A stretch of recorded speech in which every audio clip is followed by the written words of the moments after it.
Gospod Penko, so vam pustili gledati tekmo včeraj? V prvi vrsti predlagamo vladi, da naj prepove hitrostno omejitev za vožnjo po avtocestah na 130 km/h po vzoru Nemčije. Opozicije, ki smo člani poslovanja komisije za ugotovitev politične odgovornosti nosilcev javnih funkcij, smo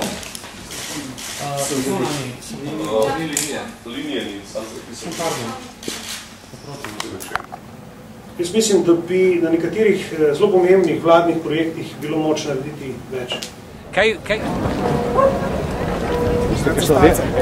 Kakšno lepšo sliko naredil, kdo smo pravi? Jaz meni lepo sliki naredil. Seveda. Pričakujem, da se temu mojemu telefonu prislušuje. Se pravi, za prvih 40 čebeljih dohodnin, za prvih 40 čebeljih družin se ne plačuje dohodnina. Za kmete in samostojne podjetnike. Minister Erjavec, samo kakšno patrijo videli na proslavi danes? Na vsak način. To našo domovino.